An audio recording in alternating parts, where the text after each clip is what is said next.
Il documento siano una cosa sola perché il mondo creda sulle collaborazioni pastorali e dunque il nuovo progetto pastorale per la nostra diocesi non poteva trascurare la vita liturgica. Già il Concilio Vaticano II afferma che la liturgia è la fonte, il culmine di tutta la vita ecclesiale, potremmo dire di tutta la vita pastorale. E dunque ragionare su come celebrare la liturgia, i misteri della fede, anche in un contesto ecclesiale che cambia, che muta, e lo sappiamo per tanti motivi, è estremamente significativo. E questo è stato fatto a livello diocesano ed è per questo che sono state date alcune linee in modo tale che la celebrazione dei santi misteri nelle nostre comunità cristiane innanzitutto non venga meno, ma sia anche curata nel modo migliore.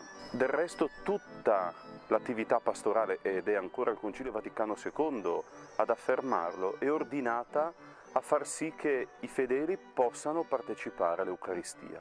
Tutti gli sforzi, tutto l'impegno che viene svolto nelle comunità, nei tanti ambiti della vita pastorale, è perché tutti possano far parte dell'assemblea eucaristica. Ecco allora che il primo punto evidenziato anche nel documento per quanto riguarda la vita liturgica è proprio la celebrazione domenicale e nella domenica la celebrazione eucaristica. È noto che il numero dei presbiteri, dei preti nella nostra Chiesa è vistosamente diminuito, ma non per questo deve mancare la possibilità di celebrare, secondo determinati criteri, l'Eucaristia domenicale nel giorno del Signore, nella Pasqua della settimana. Pertanto il documento prevede che laddove è possibile si curi la celebrazione eucaristica domenicale, stabilendo gli orari in modo tale che le comunità, i paesi possano organizzarsi e avere una possibilità discreta di celebrazioni eucaristiche domenicali in un determinato territorio. Questo domanda, d'altra parte, anche alle singole comunità una certa disponibilità a spostarsi, a muoversi, a convergere verso il luogo della celebrazione. Non dimentichiamo che anche nella tradizione l'espressione andare alla chiesa, prima che indicare un luogo materiale, un luogo fisico, voleva dire andare a formare la chiesa, cioè a formare l'assemblea dei fedeli. Per cui in questo nostro tempo sarà importante rinnovare, ripetere ciò che si faceva, ad esempio, nell'epoca delle pievi, per cui tutti, anche dai vari paesi, ci si muoveva verso un'unica chiesa per celebrare l'Eucaristia.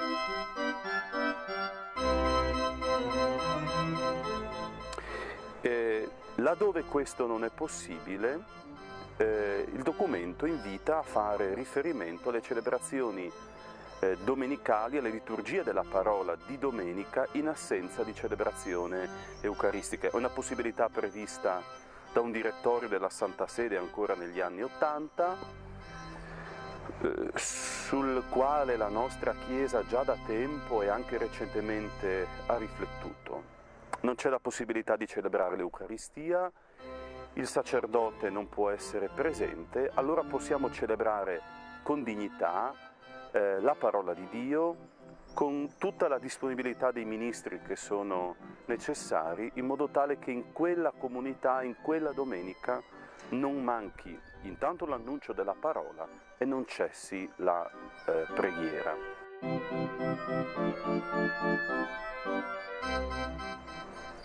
L'altro grande aspetto è la celebrazione dei sacramenti e in particolare i sacramenti dell'iniziazione cristiana, i sacramenti che fanno il cristiano e che fondano la vita cristiana. Anche questi non possono essere assolutamente trascurati perché dicono la vitalità anche di una Chiesa e di una comunità cristiana. Questi sacramenti devono essere celebrati d'intesa e nella comunione all'interno della collaborazione pastorale, pertanto la preparazione dei sacramenti, la celebrazione devono essere vissute dentro una sinergia, dentro una armonia all'interno della collaborazione pastorale, sia per quanto riguarda appunto la preparazione, che possibilmente deve essere fatta insieme per le comunità che fanno parte della stessa collaborazione, sia poi per la celebrazione, senza dimenticare eventuali segni di sensibilità, di attenzione per ogni singola comunità.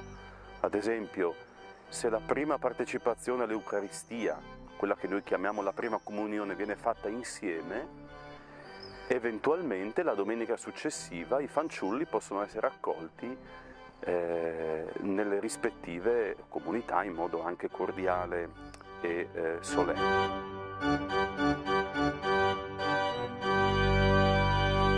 È un periodo breve, ma nello stesso tempo anche intenso, impegnativo dal punto di vista pastorale e liturgico.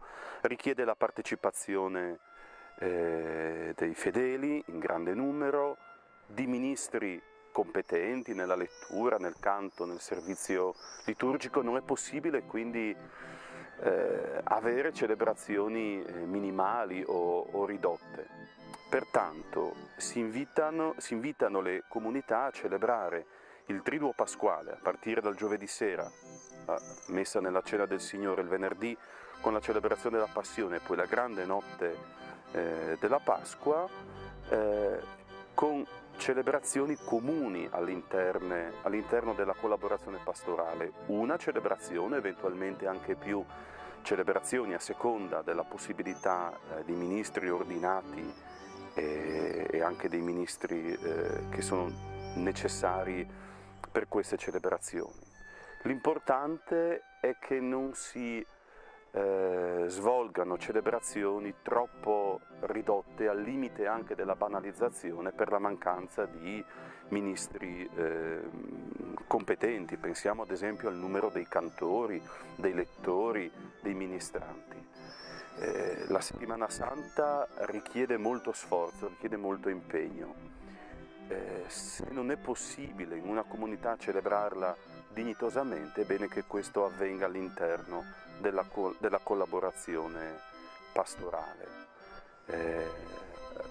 Anticamente, soprattutto in epoca medievale, nel nostro Friuli era consuetudine portare a benedire il cero pasquale, nella veglia pasquale che un tempo si celebrava il sabato santo mattina, nella pieve, e poi il cero veniva accolto nelle rispettive comunità nella messa del giorno di Pasqua. È un piccolo segno che ciò che si vuole proporre, ciò che sta prendendo piede nella nuova situazione pastorale, in realtà in qualche modo è già accaduto. Dunque il passato può insegnarci anche una lezione in questo senso. Dunque una nuova situazione pastorale, anche un nuovo contesto culturale, ci pone domande nuove, questioni nuove, anche per quanto riguarda la vita liturgica. Ciò che conta è che non può venir meno il raduno dei fedeli per celebrare prima di tutto l'Eucaristia e gli altri santi segni della fede, perché nella celebrazione eucaristica della liturgia in generale si dà la vitalità, la vivacità di una Chiesa che può rigenerarsi soltanto se mantiene viva la sorgente della grazia che è data appunto dall'Eucaristia e dai sacramenti.